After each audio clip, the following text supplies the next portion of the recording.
இன்னைக்கு நம்ம பார்க்க போகிற இளமைக்கான அழகு குறிப்பு என்னன்னா பப்பாளி பழம் தாங்க.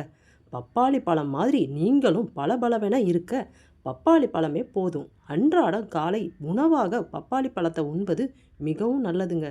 இது உடலில் உள்ள கழிவுகளை வெளியேற்றுவதோடு இளமை பொலிவோடும் வாழ உதவுங்க. பப்பாளி பழத்தில் விட்டமின் ஏ, விட்டமின் சி மற்றும் விட்டமின் இ ஆகிய 3 விட்டமின்களும் இருக்குதுங்க. சருமத்தில் ஏற்படும் செல்களின் சேதங்களை ரிப்பேர் செய்து சருமத்தை ஆரோக்கியமாக வைத்திருக்க உதவி செய்துங்க. அது மட்டும் இல்லாமல் சருமத்தில் இருக்கக்கூடிய சுருக்கங்கள் இல்லாமல் பார்த்துக்கொள்ளவும் இது உதவுதுங்க. பப்பாளியில் உள்ள ஏராளமான ஊட்டச்சத்துக்களும் நம்முடைய சருமத்துக்கு கிடைக்குங்க. முகத்தை பளபளவென மென்மையாக குழந்தையின் சருமத்தை போலவே வைத்திருக்க உதவுங்க. பருக்கள் மற்றும் முகப்பருக்கள் ஆகியவற்றை எதிர்த்து போராடக்கூடிய குணமும் பப்பாளிக்கு உண்டுங்க. பருக்களால் ஏற்படும் கரும்புள்ளிகளையும் இது குறைக்குங்க. சருமத்தில் வயதாவதால் ஏற்படும் சுருக்கங்கள் மற்றும் நுண்கோடுகள் ஆகியவற்றை குறைத்து இளமையாகவும் பொலிவாகவும் வைத்திருக்க உதவுதுங்க.